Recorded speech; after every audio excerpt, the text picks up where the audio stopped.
Hello friends, मैं अभिलाषा।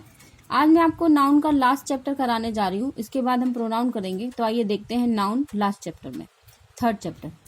कुछ uncountable noun होते हैं जिनमें एन और ईएस लगाने की जरूरत नहीं होती। मतलब अभी तक हम नाउन में क्या कर रहे थे, प्लूरल और सिंगुलर करने के लिए उनमें एस या ईएस लगा रहे थे प्लूरल करने के लिए, और सिंगुलर को हम वैसे ही लिख देते थे। लेकिन अब ये जो नाउन यहाँ नीचे लिखे हुए हैं, इनको हमें प्लूरल करने के लिए एस या ईएस लगाने की जरूरत नहीं पड़ती है। जैसे hair, advice, baggage, luggage, music और न्यूज, ये अपने आप में ये ग्रुप भी है और अपने आप में ही सिंगुलर भी है। तो हमें इनको प्लूरल करने की जरूरत नहीं है, हम इनको ऐसे ही लिख सकते हैं। आगे देखेंगे, जबकि इनका काउंटेबल नाउन के रूप में भी प्रयोग हो सकता है। यानी जबकि हम इन्हें अनकाउंटेबल है ये, लेकिन हम इन्हें काउंटेबल भी दिखा सकते हैं। कैसे दिखा सकते हैं? सिंगुलर में कैसे दिखाएंगे? A piece of, a loaf of, a heap of, a kind of. इसके बाद हम इन नाउन्स का प्रयोग करते हैं। और आगे देखेंगे प्लूरल कैसे करेंगे? Pieces of, loaves of, heaps of और काइंड्स ऑफ। यानी इनको, ये है तो अनकाउंटेबल, लेकिन हम इनको काउंटेबल नाउन बनाने के लिए, यानी सिंगुलर और प्लूरल में दिखाने के लिए इस तरह से उनका प्रयोग कर सकते हैं। नेक्स्ट आगे जाके देखेंगे हम आगे क्या होता है।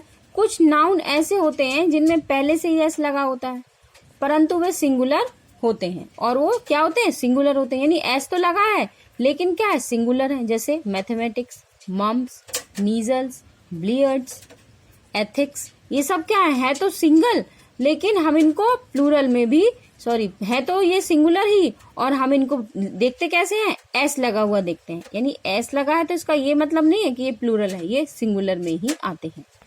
कुछ नाउन ऐसे होते हैं जो सिंगुलर और प्लूरल दोनों में समान होते हैं। यानी प्लूरल हो या सिंगुलर हो, दोनों में एक से ही रहेंगे। उनमें से उनका कुछ चेंजेस नहीं होते। जैसे deer, sheep, offspring, issue, series, species और मीन्स। यहाँ मीन्स का मतलब, इस मीन्स का यहाँ पर अर्थ मतलब नहीं है, इसका अर्थ है स्रोत। यानी किसी चीज का स्रोत, उसका साधन। साधन मतलब मीन्स। तो क्या है, इन सबको हम क्या करते हैं? प्लूरल और सिंगुलर दोनों में ही प्रयोग करते हैं। इन सभी को हम क्या करते हैं? सिंगुलर में और प्लूरल में दोनों में ही प्रयोग कर सकते हैं। आगे देखेंगे, नाउन जो हमेशा प्लूरल ही होते हैं, यानी इनको हम सिंगुलर नहीं बना सकते। जैसे ट्राउजर, ट्राउजर यानी हमारा पैंट जो हम पहनते हैं उसके दो भाग होते हैं, उसमें हम उसको प्लूरल ही देखते हैं, उसको सिंगुलर में नहीं लिख सकते। Pants, glasses, spectacles, goggles, scissors और गुड्स। तो ये सब क्या है? ये अपने आप में ही प्लूरल है, इन्हें हम सिंगुलर में नहीं लिख सकते, क्योंकि ये अपने आप में ही या तो कॉम्बो होता है या तो ग्रुप होता है। तो हम जब किसी ग्रुप के बारे में बात कर रहे होते हैं तो वो प्लूरल में ही आता है। आगे देखिए, कलेक्टिव नाउन। कलेक्टिव नाउन का मतलब मैंने पहले भी आपको बताया है कि जो कलेक्टिव नाउन है वो एक समूह में होता है, सिंगुलर होता है, और अलग अलग हो जाने के बाद हम उसको प्लूरल में देखते हैं। यानी जब वो एक समूह में है तो सिंगुलर में आएगा, और जब हम उसको अलग अलग करेंगे तो प्लूरल हो जाएगा। जैसे क्लास, फैमिली, पब्लिक, क्राउड। यानी क्लास में बहुत सारे बच्चे हैं लेकिन सिंगुलर क्यों है? क्योंकि वो एक ही क्लास है। फैमिली, फैमिली में भी बहुत सारे मेंबर्स हैं लेकिन फिर भी वो क्या है? एक ही फैमिली है। तो इन सब को हम सिंगुलर में ही देखते हैं। लेकिन जब हम इनमें फैमिलीज कर दें, क्लासेस कर दें, तो ये सब क्या हो जाएंगे? प्लूरल हो जाएंगे। जैसे कि हम यहाँ देखेंगे, द टीम हैज अराइव्ड। तो टीम के साथ हमने हैज लगा दिया, यानी ये सिंगुलर में जा रहा है। ये टीम को हम कहाँ ले जा रहे हैं? सिंगुलर में ले जा रहे हैं। फिर क्या लिखा है? The team are fighting among themselves. यानी यहाँ पर क्या है? टीम आर फाइटिंग, यानी टीम जो है लड़ रही है, अमंग देमसेल्फ अपने आप में ही, यानी उसके जो मेंबर्स हैं वो आपस में लड़ रहे हैं। तो यहाँ पर क्या हो गया? वो प्लूरल में चला गया। ठीक है, आगे देखेंगे, पब्लिक को छोड़कर बाकी का प्लूरल एस या ईएस के साथ बनता है। यानी यहाँ पर जो लिखा हुआ है पब्लिक, इसको हम प्लूरल नहीं बनाते हैं, बाकी सबको हम प्लूरल बना सकते हैं। जैसे टीम को टीम्स कर देंगे, क्लास को क्लासेस कर देंगे, फैमिली को फैमिलीज कर देंगे। इसी तरह से हम इनका प्लूरल बना सकते हैं। आगे हम देखेंगे कि कुछ नाउन जब हम अपने करेक्शन सेंटेंसेस जैसे क्वेश्चंस आते हैं उसमें देखते हैं और हमको बोला जाता है कि इसमें करेक्शन करना है, तो हम पहचान नहीं पाते कि गलती कहाँ हो रही है। तो हम उस गलती को पहचानने के लिए सबसे पहले नाउन में देखेंगे कैसे हो सकती है। कि जैसे लिखा है 2, 10 रुपीज नोट, तो यहाँ पर क्या है?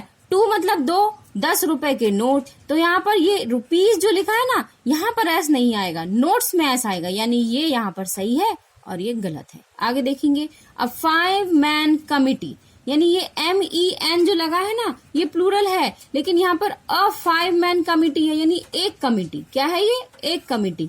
तो हम यहाँ पर क्या करेंगे? अ 5 मैन कमिटी।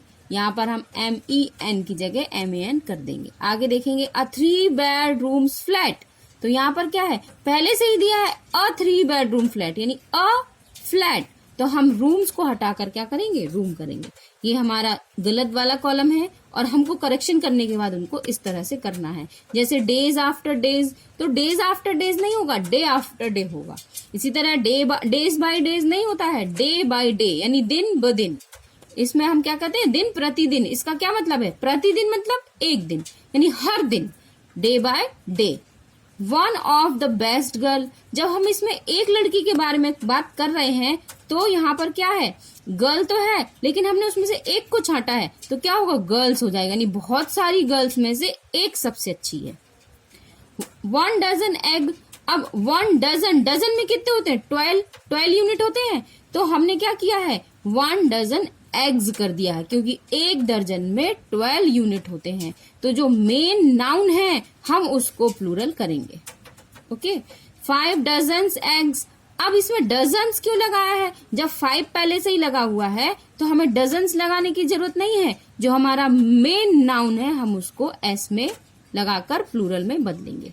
ओके, अब हम नाउन के लास्ट पॉइंट पर जाते हैं, जिसमें कि हम नाउन में जेंडर्स को पढ़ते हैं। जेंडर्स यानी मस्कुलाइन, फेमिनाइन, कॉमन और न्यूटर। तो हम क्या देख रहे हैं? मस्कुलाइन यानी एक पुल्लिंग, फेमिनाइन का मतलब स्त्रीलिंग, कॉमन यानी सामान्य, और न्यूटर मतलब जिसमें जान नहीं है, नपुंसकलिंग। तो हम क्या पढ़ रहे हैं? बॉय, ब्रदर, फादर, हॉर्स, ये सब क्या है? मस्कुलाइन है। फेमिनाइन में क्या पढ़ते हैं? गर्ल, सिस्टर, मदर, मेयर यानी हॉर्स का फेमिनाइन जेंडर है। कॉमन में क्या पढ़ते हैं? कॉमन में हम वो नाउन पढ़ते हैं जिनमें बॉयज भी हो सकते हैं और गर्ल्स भी हो सकते हैं। जैसे पीपल में आदमी भी होते हैं, औरतें भी होती हैं, बच्चे भी होते हैं। तो यहाँ पर हम क्या पढ़ रहे हैं? ये कॉमन नाउन में आता है। इसके बाद क्या है? इसके बाद है टीचर्स, फिर स्टूडेंट्स और बेबी तो बॉय भी हो सकता है, बेबी गर्ल भी हो सकती है। तो ये क्या है? कॉमन जेंडर है। अब न्यूटर में क्या पढ़ेंगे? यानी जिसमें जान नहीं है, बेजान। चेयर, पैन, ट्री, हाउस, ये सब किस में जाते हैं? न्यूटर जेंडर में जाते हैं। यहाँ पर मैंने एक लिस्ट बनाई हुई है मस्कुलिन और फेमिनाइन के लिए, जिसको कि आप अपने पास नोट डाउन कर सकते हैं और आप इसको कभी भी रिवाइज कर लेंगे। आगे देखेंगे बैचलर का स्पिंस्टर, बैचलर मतलब कुंवारा, स्पिंस्टर यानी कुंवारी। बोर मतलब सुअर, इसका फेमिनाइन सो। फिर drone, queen bee. Horse, mare, lord, lady, monk, nun. Nephew यानी भतीजा, नीज यानी भतीजी। रैम क्या होता है? भेड़ा, और ये भेड़ी। स्टैग, हिंड, स्टैग क्या होता है? स्टैग होता है हिरन, और इसका हाइंड क्या है? एक फेमिनाइन जेंडर है। डॉग, बिच, विजार्ड, विच। विजार्ड का मतलब क्या होता है? डॉग, बिच। डॉग का बिच है, डॉग मीन्स कुत्ता, और बिच यानी उसका फेमिनाइन जेंडर। आगे विजार्ड, विच। विजार्ड का मतलब होता है जादूगर, और जादूगर का जादूगरनी। God, goddess, host, hostess, lion, lioness. अब यहाँ लाइनेस हुआ है, अब मास्टर में मास्ट्रेस हो रहा है, यानी TER है यहाँ पर, और हमने यहाँ पे TRE किया है। तो मास्ट्रेस का मिस्ट्रेस होगा। मिस्ट्रेस, मास्टर यानी मालिक, और मिस्ट्रेस यानी मालकिन। इसके बाद टाइगर का टाइग्रेस हो जाता है। इसी तरह देखो हमने ER का RE किया हुआ। आप स्पेलिंग को जरूर देखिए, अगर स्पेलिंग मिस्टेक होती है तो भी आपका नंबर यहाँ पर कट सकता है एग्जाम में। आप देखेंगे यहाँ पर। आगे देखेंगे चेयरमैन, चेयरपर्सन। चेयरमैन कौन होते हैं? सभापति होते हैं, इसलिए चेयरपर्सन लेडी को बोलेंगे, यानी इसका फेमिनाइन जेंडर चेयरपर्सन होगा, चेयरवुमेन नहीं आप टिक करेंगे। स्पोक्समैन का स्पोक्स पर्सन होगा, यानी स्पोक्समैन अगर आपका जो वक्ता होते हैं, तो वक्ता अगर यहाँ पर मैन है यानी मस्कुलाइन है तो स्पोक्समैन होगा, और अगर यहाँ पर कोई लेडी है तो स्पोक्स पर्सन होगी। यहाँ पर आज मेरी नाउन की जो क्लास है वो खत्म होती है। आगे की क्लास में हम प्रोनाउन पढ़ेंगे। अगर आपको मेरे वीडियो बहुत पसंद आ रहे हैं तो आप प्लीज लाइक कीजिए और कमेंट भी कीजिए। ये लिस्ट आप नोट डाउन कर सकते हैं, इसलिए मैंने आपको एक बार में पूरा लिस्ट दिखाया है।